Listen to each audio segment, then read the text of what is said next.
Hello everybody, this is ZDoctor. Me right now is Typical Manga Fan, and today we're going to be discussing One Piece Chapter 776, The Coliseum's Hero. We open up with the newest installment of the cover story, where apparently the city above got wrecked because the sea monsters thought that their buildings had been stolen, like their houses had been stolen, which they had thanks to Wadatsumi. But they thought it was like the people there who did it, so they trashed everything. Real quick, I'm noticing the sea in the middle panel of that, the Sea Kings. One of them is apparently a sheep. Second from the left. Between the seahorse and the sea lion. A sheep. Oh, yeah. I was looking at the bottom one, but yeah. And Jinbei is confronting them, apparently, hopefully explaining the situation. And go to the standard, like, since it's manga, straight into the little fan art pages.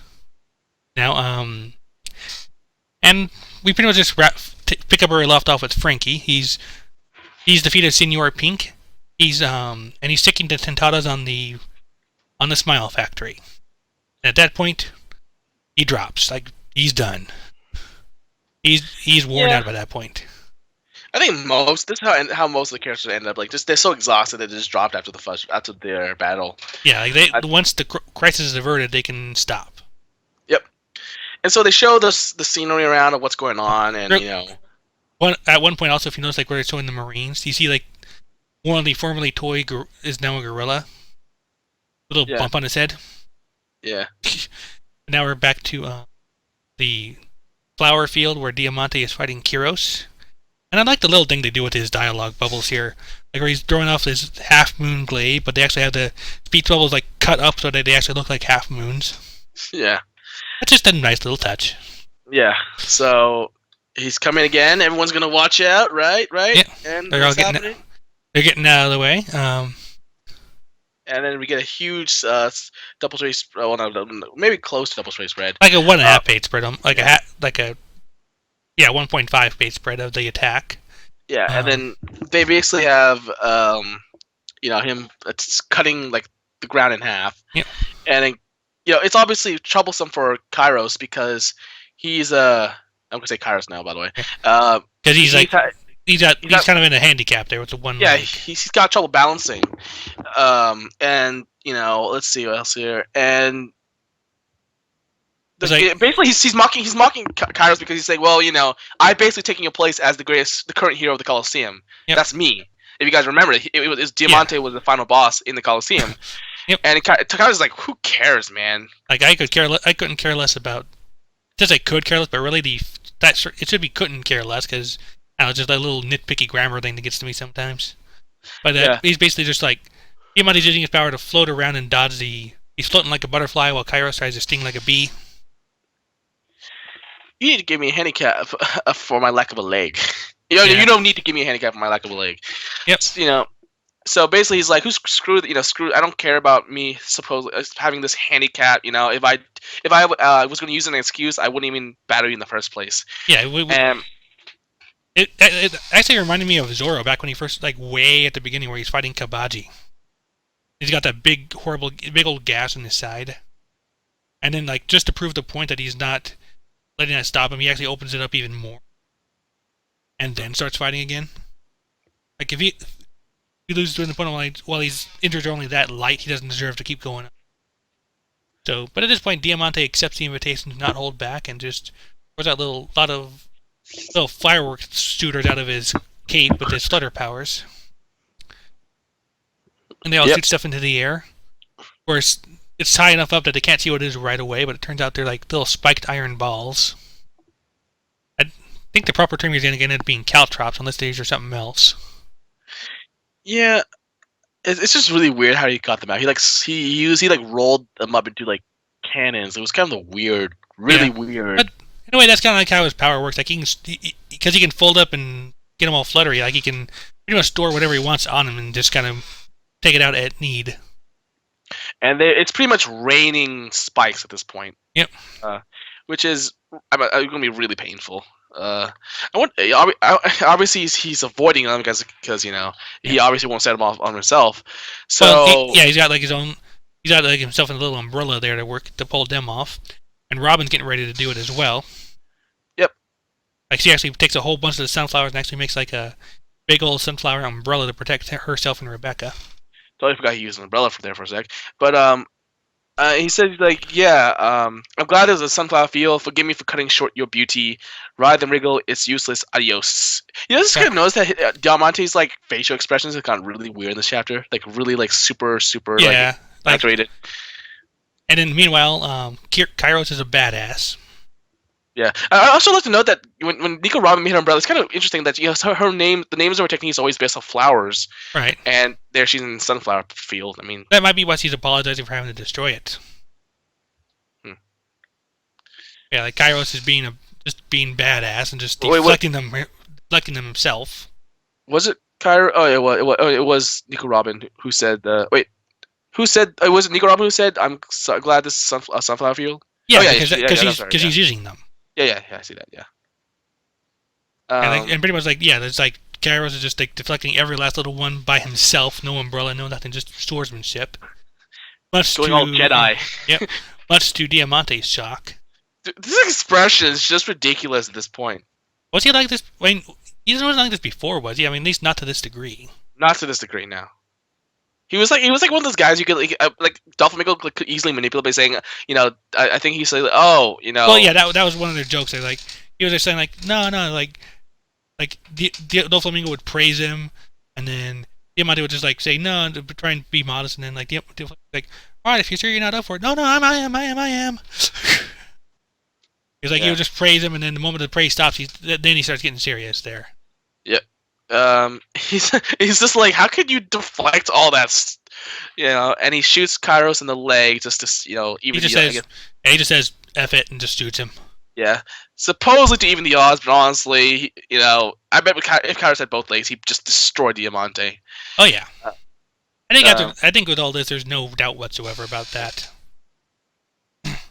So yeah, man, this is ridiculous. This is just like, how do you get all the the guns, the shooting? Man, Kairos has been going through a lot. Yeah. Yeah, but that's what we're getting into here. It's like things are being a little bit slow to load on my end here, so bear with me a moment. Yeah. So Kairos is falling down. There's no leading. And let's see. And yeah. So the spikes are still falling. Yeah, the Stardust of Death, as it was called earlier in Spanish there. And Rebecca is pretty much ready to charge into battle here now. And everyone's expressions, what the hell? Yeah, it was like Robin's still holding her back, mostly because the things are still falling. So going out there would be suicidal.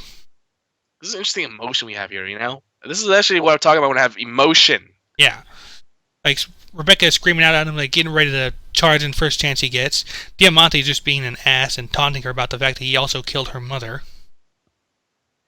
Yeah, oh my gosh, his eyes are so weird. Why is he... I don't even know. I guess Oda's just having a little fun. Of course, Rebecca stopped because at this point, Kairos has actually gotten back up. Like, iron spikes falling on him be damned. Again, man is a badass.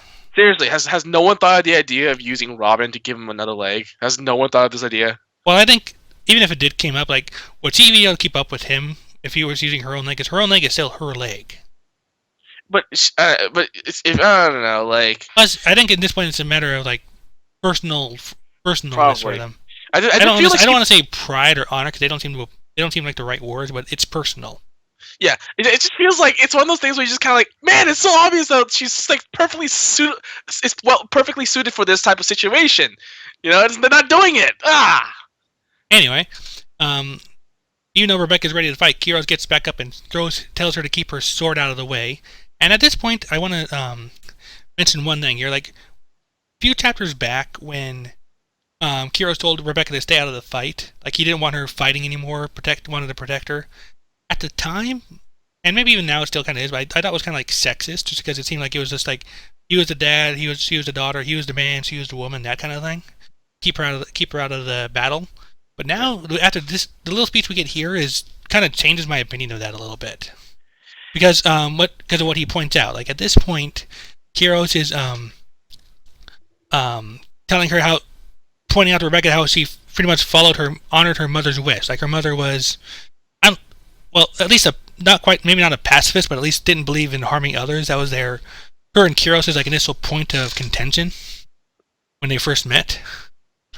But because that throughout all of this, throughout everything she's done, and throughout being forced to fight in the Coliseum, she's never personally directly harmed another person. Yeah. And then, as Kiros points it out, like despite having stood in that Coliseum, you haven't wounded a single person. Your hands are still beautiful, and in those hands, your mother Scarlet lives on. And he doesn't want that to be lost. He wants her to keep her hands clean in all this. Yeah, and of course they also do mention the whole hands thing, because remember when Kairos tried to hold on to Rekka, he wanted to put on gloves because he didn't want to dirty her. It was like a big thing for him, yeah. Yeah, it actually reminded me of something else, and that was a much creepier version of this sort of thing. But I'll get into that later if you want. Hands. Well, have you ever heard of a series called Sankarea? Yes, I know. I know it. Yeah. Do you remember it too? Do you know the father on there? Yes. Oh, yeah. Like I said, I don't swear very often, but that guy was creepy as shit. Okay. And one thing I noticed is that he always wore gloves unless he was touching Rhea. Oh, I did not notice that, but that's disgusting. Exactly. Like he was the exact opposite of this. Like it was just something I took note of because every time, he, like I said, creepy as shit. Anyway, I digress. Yeah. But I will say this though. It can still argue to be sexist, just because would she tell Rebecca all this? Would this whole thing about keeping her hands clean even be a factor had she been a boy? Right? Hard to say. I mean, that's why I said it was still maybe a little bit sexist, but at the same time, I could still see it because it's because you go back to Rebecca as a child saying her mom told her she shouldn't hurt people, and I could see that being the case, boy or girl. Yeah, but the thing is, obviously this idea has been well developed. This idea has been introduced for a long time, so it doesn't come out. It's not like an ass porn thing. But at the same time, though, would he come up with this idea at all had Rebecca been a boy for whatever reason? Well, the other way to phrase that question is it because of this concept that he made Rebecca a girl? Yeah, possibly. At this point, like I said, Kiros is charging right back in, and once again, Diamante is just shocked. Like at this point, he's not even trying to deflect the iron spikes anymore. He's just charging right in. Like this fool is insane, made out of pure crazy. But Kiros is like, pain is proof of humanity. The likes of you could never comprehend that. You cannot comprehend it. The despair of being forgotten by your loved ones. The agony of being unable to feel whatever you touch. Yeah, I mean, it's clear that he's facing this guy who basically caused him so much pain, and he's like, you cannot even understand this. How can you basically do all this, Yeah. Yeah, compared with the countless tragedies of blanketed Dressrosa, this rain is nothing. I'm not made of steel, but as this country's anger embodied, I shall take you down. He gives a really weird expression again. Diamante, yeah. Yeah. He makes so many of those. Has he done this? Like, he's never so many. How many expressions have there been? Like 10? I have a kind of a question down here though. That just occurs to me. Like nothing specific here, but Diamante's like, what the hell is this guy's power? Like your glory days were over 20 years ago. And here's a thought that kind of occurred to me: have these people aged while they were toys? I don't think so. Yeah, because like I said, I mean, Kiros doesn't look any different now than when he did when he was first turned into it. That was like what, a decade ago, plus. Because Rebecca was at least fair young enough that there has to be at least a 10-year difference. Yeah, possibly. Anyway, but by this point, like I said, Kiros does kind of go down for a moment, and Diamante's ready to try the finishing blow. He taunts Kiros with the fact of whether or not he can even dodge the attack that's coming, but Kiros isn't going to bother with any of that crap. He doesn't need to dodge nothing.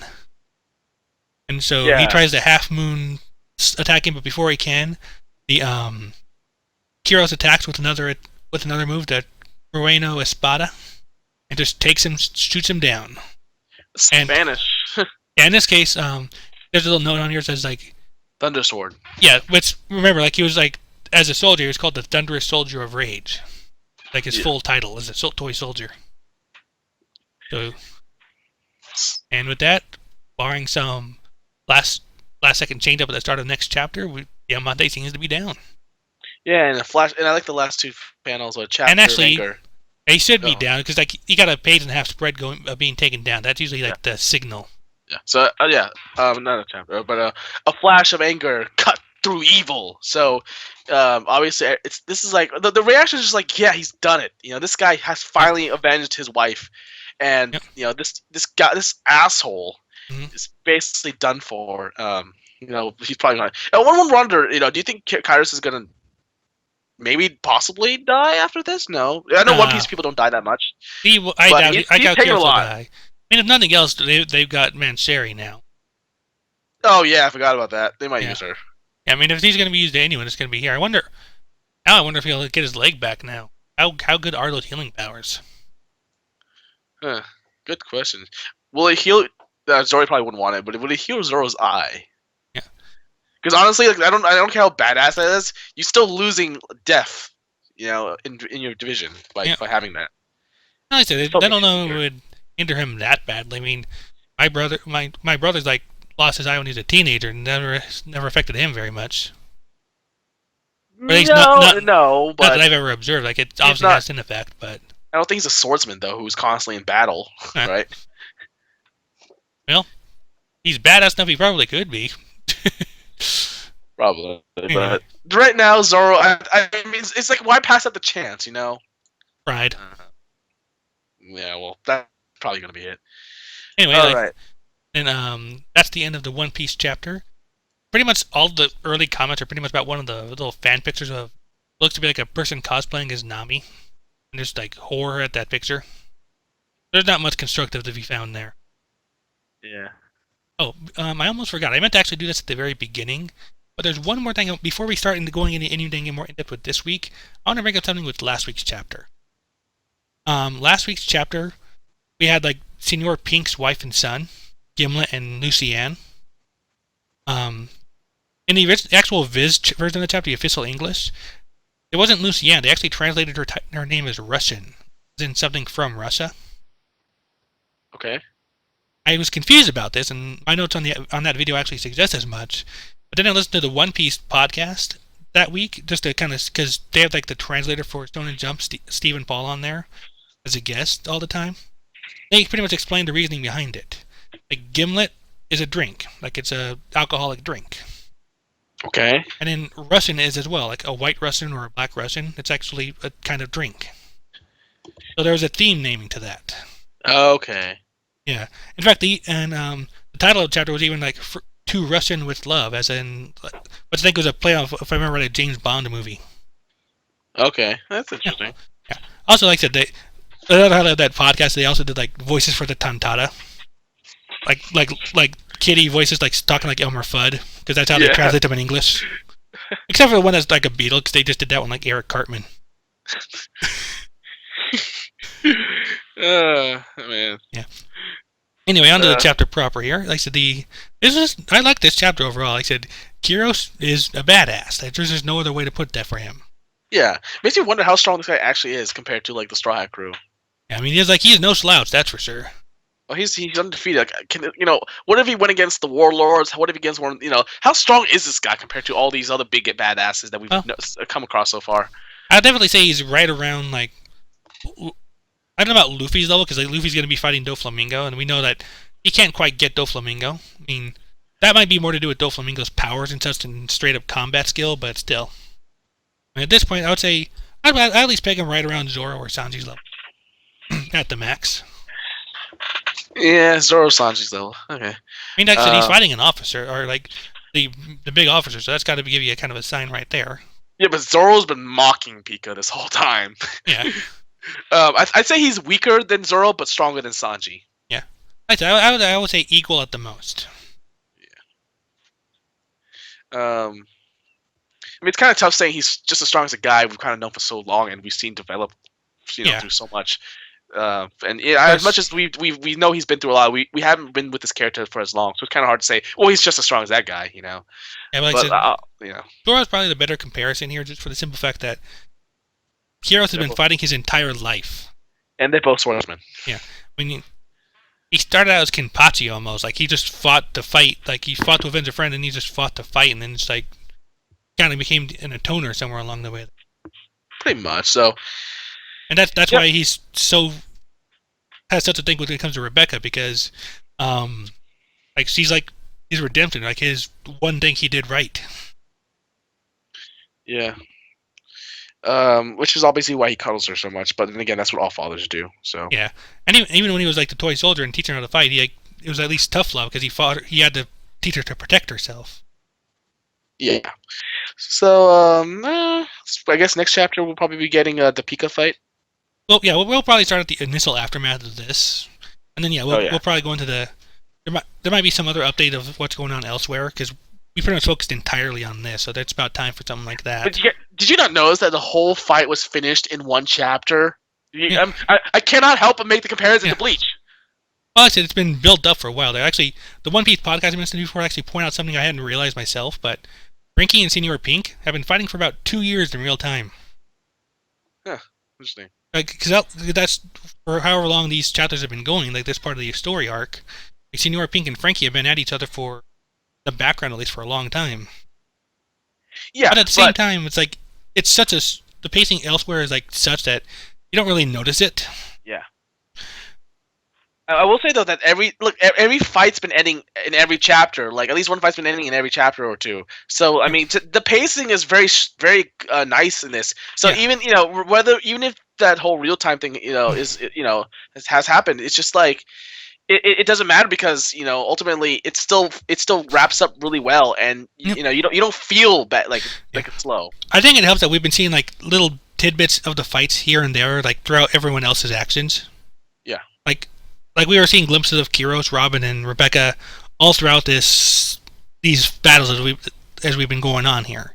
So it's not like they were nowhere to be seen and then they were at the forefront and then they finish up because otherwise they'd probably be complaining that it's wrapping up too fast. But we've been seeing them fight. We've been following their actions all along in bits and pieces. Now we just get the focus in the finale. Pretty much. Man, I feel at this point is it even fair to compare One Piece to Bleach, just because I mean they're both popular, but like I feel like One Piece is just destroying Bleach in every way, even with Kubo's recent hospitalization. I know Oda's been hospitalized many times too, but it's just like wow, it's just like this. I know there's also the issue of stylistic differences, but still like the amount of stuff that content that we're getting in each chapter for One Piece is like insane. Yeah, so that's something I'd never really like thought much about before we started doing these reviews. Like Kubo does not make very good use of his panel. Like he likes the big grand, I guess, gesture, like big grand picture, but it comes at the cost of like not having a whole lot else going on otherwise. But as I know, like what rule of time of the weekly manga podcast says, you can't make everything big because nothing seems small. Right, and that's kind of what we're getting at here. Like this is a single personal fight. He makes good use of small panels. Like during Kiros' entire speech earlier about feeling pain and what the amount that he's done, you're seeing flashbacks to his time as a toy soldier in the background. Yeah. So I mean, the panel size, I can't really say it, but panel size matters in terms of even getting emotion out of you. So that's why the big panel, which is when he finally finishes Diamante off, was such a good payoff. The small panels in which, you want to make sure you reference the flashbacks, but you don't want to take up the entire page because honestly, no one cares at that point. Yeah, we reference the flashbacks here without even interrupting the action, really.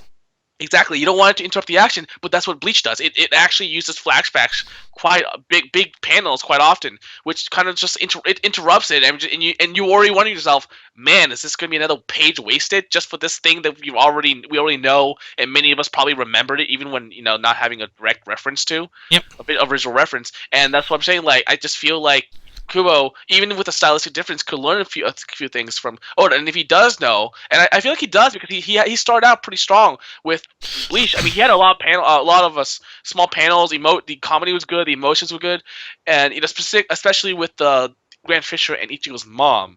Yeah. So I just think Kubo has gotten lazy. I mean, it feels kind of weird for me to say that, especially after he got hospitalized due to, I guess, maybe overworking. But at least compared to the other authors, I'll say that. At least compared to the other authors, it seems like he's a little lazier. Yeah. I mean, like even like the newer series that they've got right now, like Assassination Classroom or Hero Academia, like those are like strong, detailed, fun series. Yeah. Well, I mean, obviously, if they're beginning, they're gonna have to be, otherwise they won't make it. Academia, you're right, but Assassination Classroom, they're like past 100. Yeah. Okay. So they're past that. So they've got a couple years under their belts now. Yeah. I think that's right around when Bleach got into like Soul Society arc. Yeah. Right, somewhere around there, like 50-something chapters, about 1 year. Gosh damn it, Kubo. I think that's actually a phrase though. It's like, gosh damn it, Kubo. Somehow, I don't think people are using gosh, but yes. No, I don't use the. Fair enough. Yeah. Makes it. I'm not a big on cussing in general myself, so I'm not gonna criticize on that. Yeah. But yeah, Well, I mean, I'm obviously referring to the saying God, but like, I just don't say it. Yeah. That's one thing I don't do. I'm not even religious. I'm just paranoid. I'm not religious. I'm just paranoid. Yeah, but that's One Piece for this week. Like I said, like I said, I don't know what other people feel about it. But I like this chapter just because Kiro's put on a good display here for us, a good showing for everyone. Like this is a comic that built the entire arc from the moment we met the soldier, and they do not disappoint. Oh, go ahead. I like this chapter too. I just read it after Bleach, so it kind of felt like it was lessening a bad blow already, you know. Also, I feel like I do kind of want to get to the Doflamingo fight, you know. Yeah. I just kind of like let's get that. Well, that technically right now the Bellamy fight, but it will be eventually the Doflamingo fight. Yeah, and I always read One Piece last each week just because I want to save the best for last. I don't want to say I'm getting tired of this arc. I just kind of want to. I'm like, I think I feel that we're ending, so I kind of want to get to it, you know, because Yeah, I want to move on to you know, because it's been how long? 2 years, 3 years, 3 years, and then of course we this whole arc kind of almost like got It's sort of like Water 7 with Enies Lobby, where it kind of got like developed since the Punk Hazard arc. Yeah, like it started in Punk Hazard, but then came here. Yeah. So I'm almost ready for a new standalone arc. So you know, I'm waiting. I'll wait to the end. You know, obviously the pace is really good. A fight's ending per chapter, so I'm not gonna complain about that. Yeah, so, I mean, the pacing has been just fine on there. Like if there are like multiple fights ending in a chapter, that might be overdoing it. Not counting Laoji and Baby 5, but yeah, I mean everything's like moving along here. Like the next, I could see Zoro being maybe a 2-chapter finale, 2-chapter fight. Zoro and Pika, just because there seemed to be something set up between two of them. But yeah. That one could go either way. It could end next week, or it could take multiple chapters. It's hard to say. I have a question for you. Sure. Who has the more higher voice? Who has the higher voice? The Tontadas or Pika? I don't know. I can't remember right offhand how the Tontadas sound in the anime, and they haven't voiced Pika yet there. We're getting close. Yeah, we're getting close on that. And like, the thing that always struck me about Pika is in the anime there are plenty of characters with unusually high voices, especially for their body types. Like Miss Monday early on, Chopper in his human form, Fukuro from CP9. But Pika is unique because he's the only one they actually call attention to it. Which makes me wonder: do you think they can actually use like a voice actor or a voice actress, or use like digitally alter it? I'm expecting a voice actress at this point, a woman doing the voice. Okay. Do you think it's gonna be Neltu, voice actress? Let's say you. I don't know. I mean, that's like I said. I think I remember you saying that would be a good choice for it, but I don't know. I mean, she has the highest voice I've ever freaking heard from a voice actress. So, or say you. So, yeah. All right, I think that's about it for this chapter, One Piece. Yep, One Piece. This was chapter 776, the Coliseum's hero, and we now know who that is between the two. There's no question about that anymore. Stay tuned, and we'll be having a review of Attack on Titan next. Yay! Alrighty then. Bye!